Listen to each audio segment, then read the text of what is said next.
all about. Next to him, Juppie Fortune adjusted his sunglasses. Juppie favoured the mirrored kind, classic aviator style. When he wasn't wearing them, they sat on top of his shaven head. "What makes you so sure as Pieterse?" "Shape of the body. And," Schalk pointed to where things were clearer, calves emerging from blue board shorts. "White. Who else is it going to be?" "You should know," said Juppie. Schalk pocketed his phone, thought how much he didn't want it to be Pieterse. Not because Pieterse didn't deserve it, but nobody needed the grief. Piet Pieterse, formerly boss, apartheid's Bureau of State Security. Murderers, torturers, bombers, general doers of evil. Famous for it, for getting away with it via the Truth and Reconciliation Commission. Now Piet Pieterse wearing a necklace. Every news team in the country would want a piece of this. The day's heat was kicking in. Schalk and Juppie headed for the shade of an oak, where the local sergeant, name of Becky, waited with 2 constables. Becky was fat, legs splayed like tent ropes and arms folded on top of his belly. The constables, one on either side, rested on their haunches.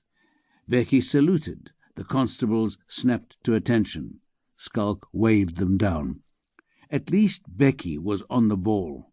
He phoned it in, the call bouncing from person to person until it reached Schalk's boss, Lieutenant Colonel C.C. Zangwa of Cape Town Central Police Station.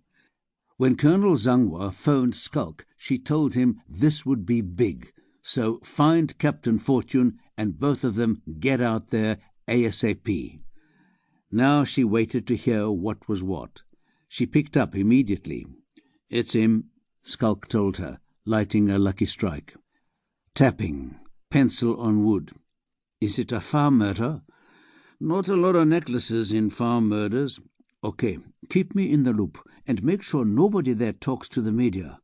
I'll take care of my end." Good luck with that, Schalk thought. The situation leaked like a sieve. He stuck out his hand. "Sergeant Becky, Captain Lourens, you've already met Captain Fortune." Becky shook. "Who found him?" asked Schalk. "The servants," Becky said. "This morning." "Where were they last night?" "He gave them the night off. Nobody in the house, only him." "Wife?" "Not here. I didn't ask yet. I waited for you. There's labourers too. None of them were here last night." "What about security?" "The whole place got a high fence around it, and the fence got barbed wire on top. But the front gate was open, and the alarms were off." "CCTV?" "The camera at the front is the only one. It's off. He had dogs too, down there." Becky took them round the back of the slave quarters, where, in a caged run at the end of a dirt clearing, 2 honeyed Rhodesian ridgebacks lay humped against the wire.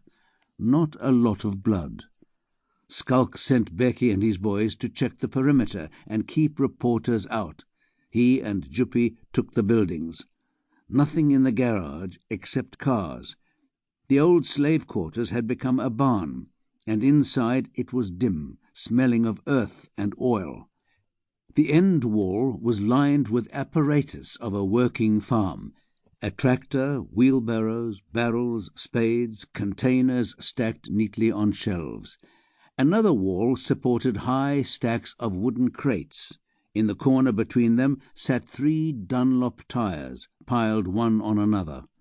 Juppie pointed, and Schalk nodded in agreement, said, "Knew where to find them." They walked out in time to see the techs pull up, 2 women, one in a bright red hijab. Schalk stared.